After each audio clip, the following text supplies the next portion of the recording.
Son used to love Saturdays. That's the thing I keep coming back to even now. He used to wake up at 6 in the morning on weekends before his alarm, before me, before anyone in the house was moving. He'd pull on his cleats right there in the kitchen, eating cereal with his shin guards already strapped on. And he'd ask me 3 times before 7 a.m. if it was time to go yet.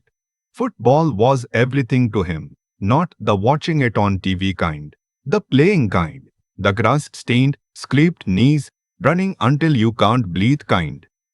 So when my son stopped wanting to go to practice, I noticed it wasn't dramatic at first. It never is. He started sleeping in on Saturdays. Just a little. Then he'd say his stomach hurt. Then he said he was tired. I'd tell him to drink some water, shake it off, and he'd go, but there was something different about the way he got into my truck. Slow. Like he was dragging himself toward something instead of running toward it. His name is Owen. He was 10 years old, and I almost missed it. I'm a structural engineer. I spend my days looking for the things that are wrong before they become catastrophic. You learn to read stress points, to look at the small cracks before the whole structure fails. I like to think I'm observant. I like to think I pay attention. But when the problem is your own kid, when the stress fractures are inside your own house, sometimes you're the last one to see them. Owen had been playing for the Ridgecrest Raiders since he was 7. Youth football, Pop Warner League, out of Ridgecrest, Oklahoma. Small town, about 18,000 people. The kind of place where everyone knows your name, everyone knows your business, and the football coaches are treated somewhere between local celebrities and minor gods. His coach was a man named Coach Voss, mid-40s, broad-shouldered, the kind of guy who looked like he'd played in college and never quite got over not going further. He'd been coaching youth football in Ridgecrest for 11 years, had a wall in his office full of teen photos. Parents loved him. Kids seemed to worship him. He ran extra conditioning camps in the summer that parents paid for, and there was a 2-year waitlist to get your kid in. I'd felt lucky when Owen made the roster. The first Saturday morning Owen actually said the words, I almost didn't hear them. We were in my truck, backing out of the driveway. It was October, early, the sky still that grey-purple color it gets before the sun finishes deciding to show up. He was in the passenger seat with his helmet in his lap and he was looking out the window instead of at me. Normally he'd have been talking my ear off by now. What plays he wanted to run, which kid on the team had the fastest 40 time. Owen always had something to say in the truck. That morning he was quiet. I asked him if he was feeling okay. He said yeah. I asked if he'd slept all right. He said yeah. I turned onto Route 9 and we rode for another 2 minutes in silence, and then he said, really quietly, almost under the sound of the heater, Dad, can we maybe skip today? I looked at him. Skip practice? He didn't look back at me. Just today. Owen, you've never asked to skip practice in your life. He didn't say anything. Something went tight in my chest right then. I don't know how to explain it except that when you've been a parent for 10 years, you learn the difference between a kid being tired and a kid carrying something. And he was carrying something. I could feel it the same way you feel a change in weather before you see it. I pulled into a gas station parking lot and put the truck in park. What's going on, buddy? He picked at the chin strap on his helmet. Nothing. Owen. Look at me. He did finally. His eyes were okay, no tears, nothing like that. But they were somewhere else. Like a part of him wasn't in the truck at all. You can tell me anything, I said. You know that, right? He looked back down at the helmet. Coach Voss said not to. The temperature in the cab dropped about 10 degrees. At least it felt that way. What did Coach Voss say not to tell me? He shook his head. I kept my voice level. I'd learned a long time ago that if you react too hard, too fast, kids shut down. They read your panic and they protect you from the information. Owen, I'm your dad. There's nothing you can tell me that's going to make me upset with you. Nothing, you understand? He was quiet for a long time. Then he said, he says it's just how he coaches, that it's for the good of the team. What is? Another long pause. The special sessions. I waited. On Wednesdays, after the regular practice ends, he keeps some of us. He says it's extra training, but Owen trailed off. Swallowed. He grabs us, Dad. When we make mistakes, he grabs us by the collar or by the arm and he shakes us and he says if we tell anyone, we're off the team. He says nobody would believe us anyway because we're just kids who don't know how to take real coaching. I put my hand on the back of his neck. Gently. How long has this been going on? Since August. August. It was October. 2 months. My son had been carrying this for 2 months. Did he ever hurt you, physically? Owen hesitated. Then he nodded. He reached up and pulled the collar of his practiced jersey aside. On his shoulder, fading but still visible, was a deep purple bruise the shape of a handprint. I'm not going to tell you I stayed calm.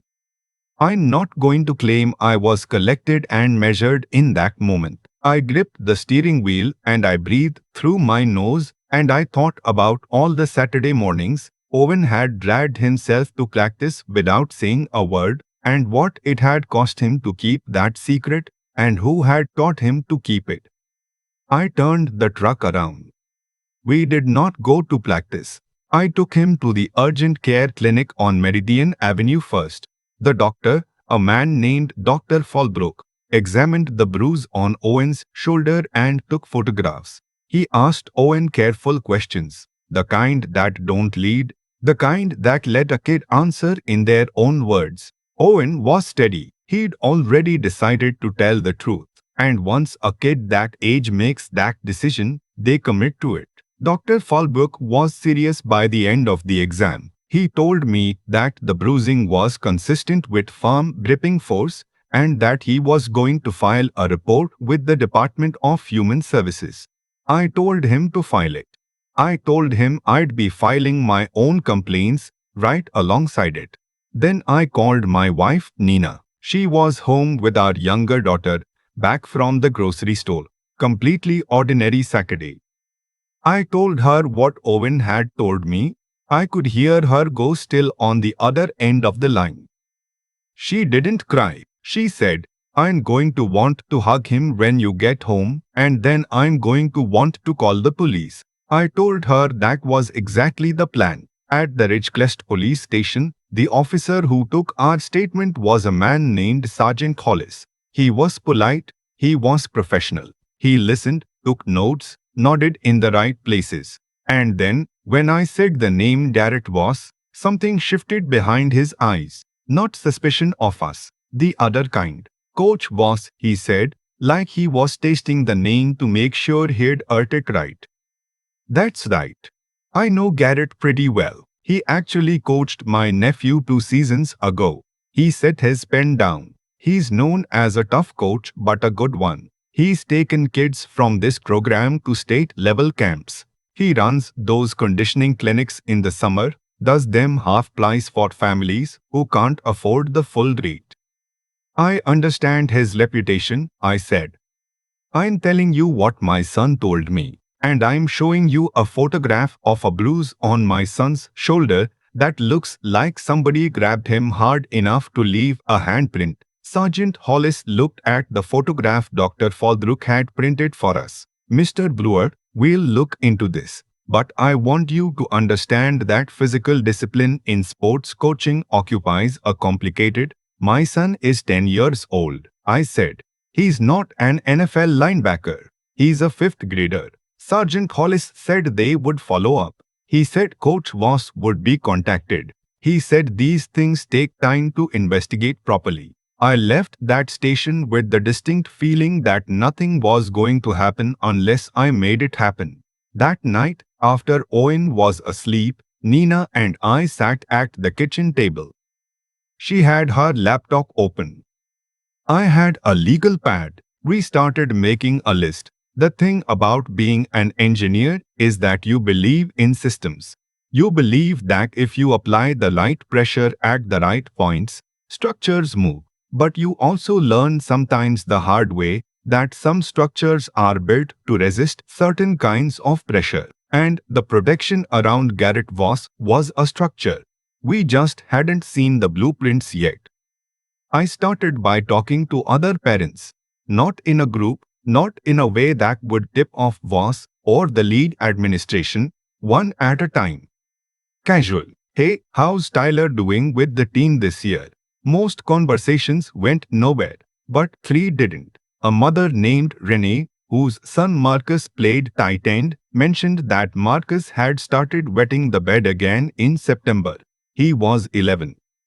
He'd been dry since he was 6. She'd taken him to the pediatrician and was told it was stress-related.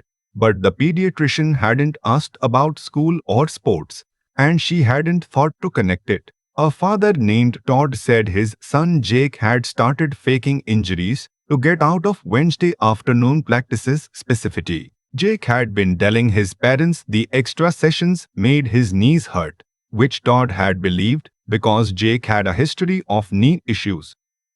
Todd had even emailed Coach Voss to say Jake would be sitting out Wednesdays for medical reasons, and Voss had written back something warm and understanding, which, Todd said, had made him feel better at the time. Now it made him feel sick. The third was a grandmother named Loretta, who was raising her grandson, a kid named Sam.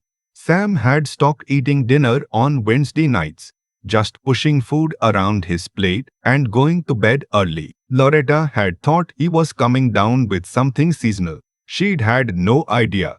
I documented every conversation, and then I did something I'd been going back and forth on.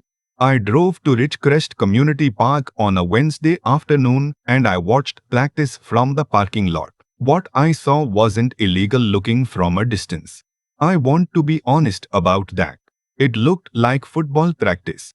Drills, conditioning, kids running routes.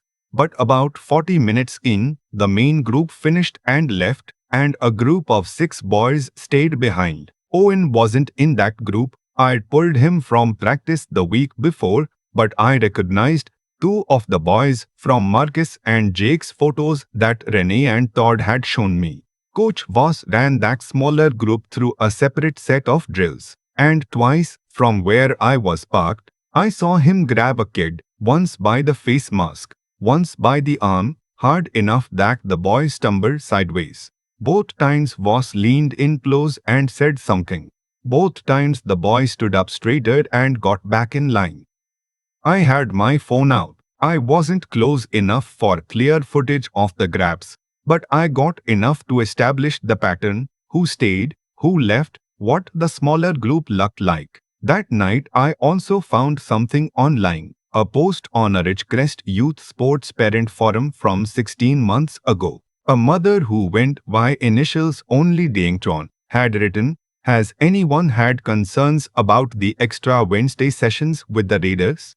My son came home upset 3 weeks in a row and wouldn't say why. When I reached out to Coach Voss, he said my son was struggling with high-intensity training and that some kids just can't handle elite-level coaching. Has anyone else noticed this?" The replies were what you'd expect. Garrett Voss is one of the best youth coaches in the state. My son thrived under him. Sounds like your kid might just not be cut out for competitive football, no offense. TM had not posted again after that. Her son was no longer on the roster. I spent 4 nights building a file. Medical documentation, my notes from conversations with Renee, Todd and Loretta. The forum post. Screenshots of the team roster going back 3 years, cross-referenced with boys had quietly transferred out of the program. There were 7 in the last 2 years. 7 kids who'd left mid-season with no public explanation. I lined them up in a spreadsheet like load-bearing points on a filling structure. Then I found the person I'd been hoping existed. The Raiders had an assistant coach, a man named Phil Gutierrez, who had been with the program for 5 years. I didn't know Phil well, but Owen had mentioned him once as the assistant coach who's actually nice. I reached out to Phil carefully, asked if we could talk. Met him at a diner on the edge of town on a Thursday morning. Phil was quiet for a long time after I laid out what I had. "I've seen things," he said finally. "What kind of things?" "The way he talks to the kids in those Wednesday sessions. I was in there the first 2 times last year. After that, he told me to handle the main group wrap-up and he'd run the extra sessions himself. Said it was a specialization thing. I didn't push it." He looked down at his coffee. "I should have pushed it. Did you ever report anything?" I mentioned to the league coordinator that I had some concerns about the Wednesday format. I was told Coach Voss's methods were unconventional, but that his results spoke for themselves, that the league was lucky to have him. A week later, I found out that Voss and the league coordinator have been friends since high school. Phil looked up. "I've got 1 year until my youngest finishes with this league. I'm ashamed to say I was planning to keep my head down until then." "Will you give me a written statement?" He thought about it for a long moment. "Yeah," he said. "Yeah, I will." The Ridgecrest Youth Athletic Association held quarterly parent forums. The next one was in 12 days. It was technically open to any parent in the association, not just Raiders families. Nina and I started preparing. We assembled everything. Dr. Fallbrook's documentation, Phil's written statement, my own account, the accounts from Renee, Todd and Loretta, all signed and dated. The forum post from PM, whose full name I'd tracked down. Her name was Teresa Monroe, and when I called her, she said she'd been waiting for someone to call for over a year.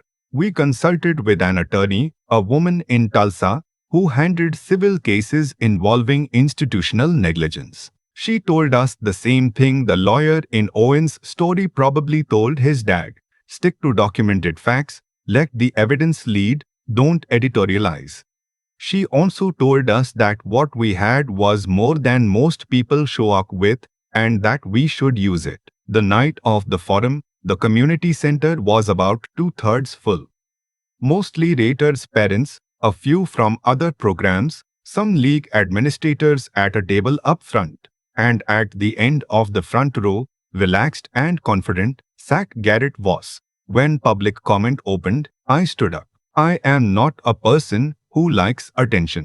I'm the guy who sits in the back of meetings and sends follow-up emails. But I walked to the front of that room and I looked at the people in it and I said, "My name is Kevin Brewer.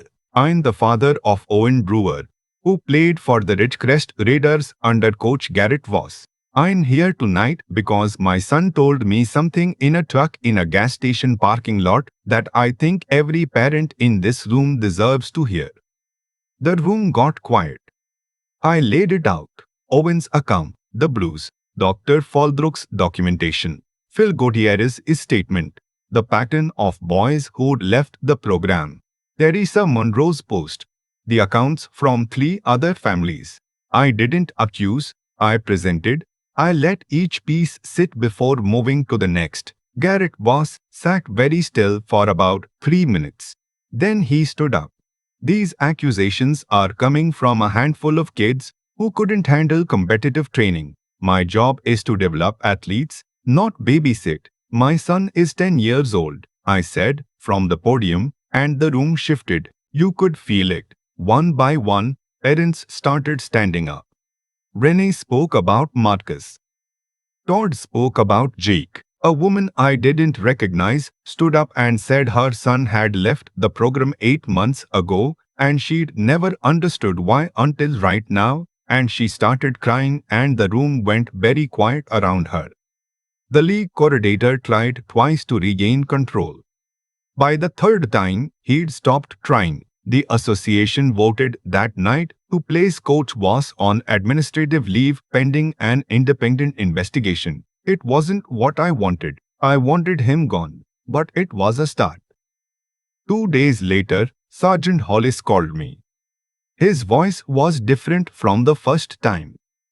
Mr. Monta, Brewer, I wanted to let you know that in light of the forum and the additional families who've come forward, we are reopening and expanding our investigation. 4 more families contacted us yesterday. What changed? I asked. You made it very hard to keep it quiet, he said. It wasn't quite an apology, but I'd take it. The investigation turned into something larger and slower than any of us had expected. The county DA's office got involved. A child advocacy organization out of Oklahoma City sent a specialist to interview the boys separately. Over 6 weeks, 11 families came forward total. What the investigation found in Garrett Voss's records, his coaching files and communications, was a pattern so deliberate it made the hair stand up on the back of my neck when the DA's office described it to me. He had notes on specific kids, notes that categorized them, which ones had fathers in the picture, which ones had single moms who worked double shifts, which ones had learning disabilities that made them less articulate. He had been selecting the kids least likely to be believed and most likely to be isolated. He'd been doing it for years. The TM forum post was not the first complaint. There had been 2 before it, both handled internally, both buried. Garrett was arrested on a Tuesday morning. The charges included multiple counts of child abuse, assault, and abuse of authority. He was held without bail pending trial. The lead coordinator resigned the following week. An independent audit of the association's complaint procedures found 4 separate instances where red flags had been dismissed or suppressed. The trial was 8 months later. I attended every day I could. Owen didn't testify in person. The child advocacy specialist had conducted a recorded forensic interview early in the investigation, and that recording was used instead.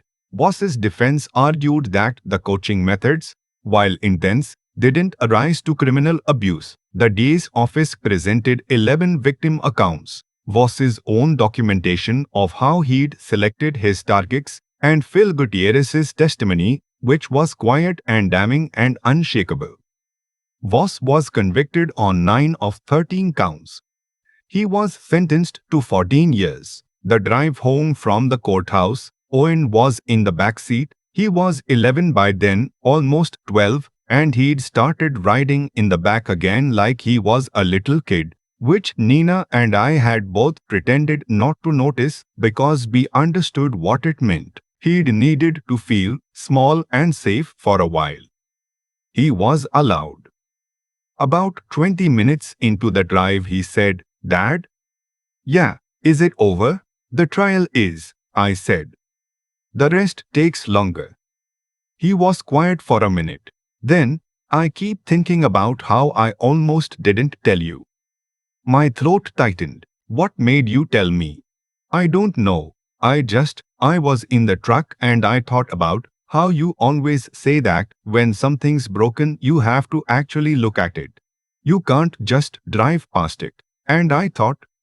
He trailed off. "I thought maybe I was broken and I needed someone to look." I had to pull over for a minute. Nina reached back and put her hand on his knee, and he let her, which he usually would not have done at that age. We sat on the side of Route 9 for a few minutes and nobody said anything, and it was okay. Owen started seeing a therapist that fall. Her name is Dr. Angie Torres, and she works specifically with kids who've experienced trauma in institutional settings. The first few months were difficult. He had trouble in new situations with male authority figures. He quit the school's flag football team halfway through the season and couldn't explain why, and we didn't push him to explain. We just let him stop. But the progress came. It always does if you give it time and give them room.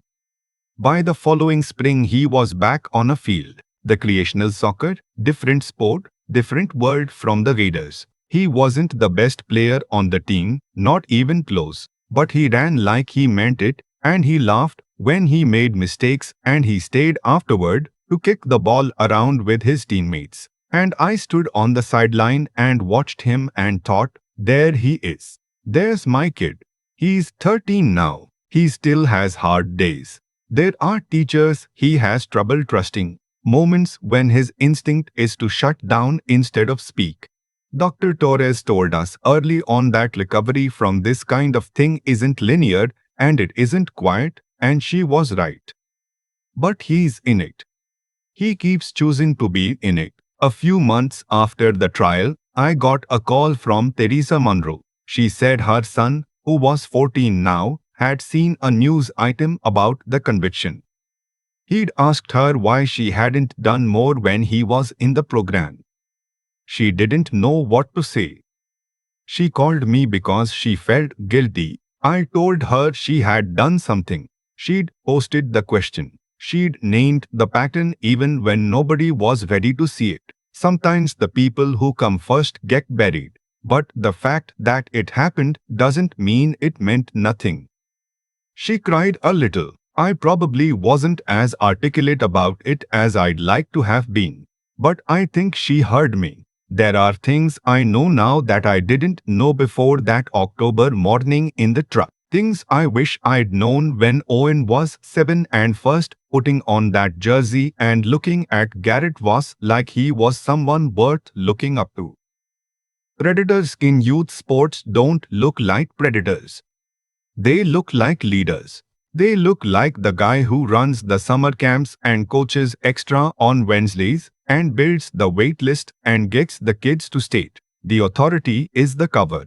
The reputation is the shield. And the kids they pick are not random. They are chosen carefully and deliberately based on who is least likely to be heard.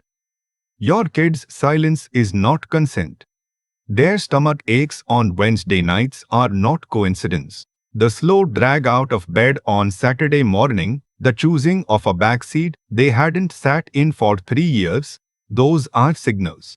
They might be nothing, but they might be everything. And you won't know unless you pull into a parking lot and turn off the engine and stay there until they tell you. Believe them when they do. The system will offer you 100 reasons to doubt. The coach's record, the community's affection, the sergeant's nephew, the league coordinator's high school friendship. Every single one of those reasons is about protecting something other than your child. You are the only person in that equation whose entire job is your child. Act like it. If the first door doesn't open, find the next one.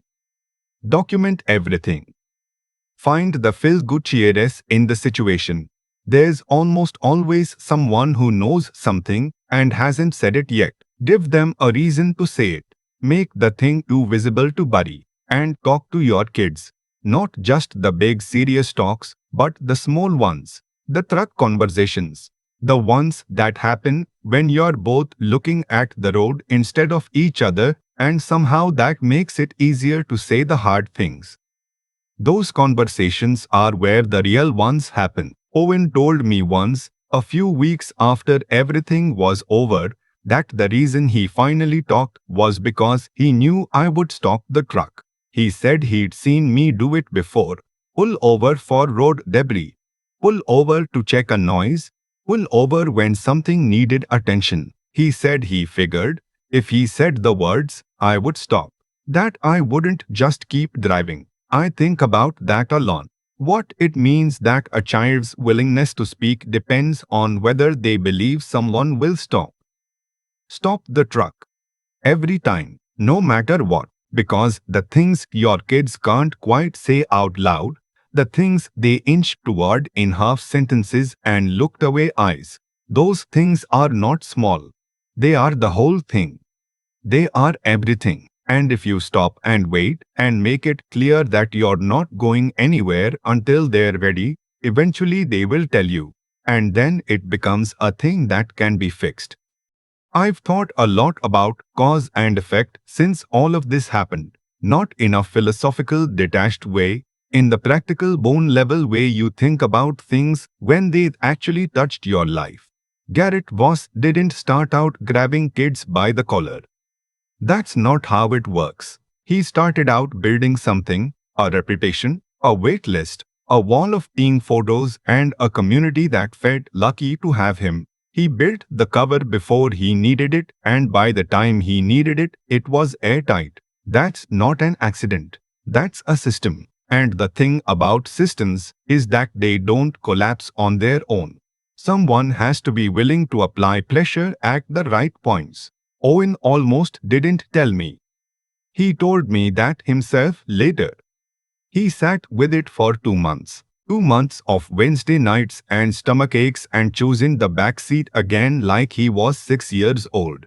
Because some part of him still needed to feel small and protected even when he couldn't say why. He stayed quiet because he'd been told to stay quiet, and because the world had arranged itself around him in a way that suggested nobody would believe him anyway. That's what Voss had actually taken from him. Not just his safety, but his belief that speaking would do anything. What I keep coming back to is what Owen said in the truck on the way home from the courthouse. That he told me because he thought I would stop. That he'd watched me pull over for debris on the road, pull over to check a strange noise, pull over when something needed attention. He'd built a theory of me based on small ordinary evidence, and that theory was what gave him enough courage to say the words. I didn't do anything heroic. I didn't know what he was going to say when I pulled into that gas station. I just stopped. And I think that's the thing I want to carry forward from all of it. That the most important thing I did happened before I knew anything was wrong. The trust was already there, or Owen would never have tested it. That's the part that lives with me now when I watch him at soccer, when I see him laugh at a mistake instead of shrinking from it. The trust didn't appear when I needed it. It was already built, brick by brick, in 10 years of ordinary conversations and 100 small moments of stopping when he needed me to stop. You can't manufacture that in a crisis. You either have it going in or you don't. Phil Gutierrez carries his own weight from this. He knew something was wrong for years and kept his head down. And I don't say that to condemn him because I understand the math he was doing. One more year, keep quiet, protect what's mine. But that math has a cost, and the cost wasn't paid by Phil. It was paid by 11 kids who needed one adult to say something sooner. The difference between Phil and Mrs. Patterson in Owen's story isn't courage exactly. It's timing. Phil found his in time to matter. That's what I told him when he called me after the conviction. When he said he didn't feel like he deserved any credit, I told him the credit wasn't the point. The point was that he did it. I want Owen to understand something as he gets older. Something I think this whole experience tried to teach us both. Character isn't what you do when it's easy. It's what you do when the math says to stay quiet. When the room is full of people who trust the wrong person. When the system is built to discourage you. Your integrity is not the absence of fear. It is the choice you make in spite of it, again and again, in parking lots and police stations and community center meetings, where the person you're accusing is sitting in the front row looking calm. Owen said to me recently that when he grows up, he wants to coach kids. Youth sports, he said, because he thinks he'd know what to watch for. I believe him. And I think that might be the truest thing to come out of all of it. That what tried to break him is now part of what will make him good.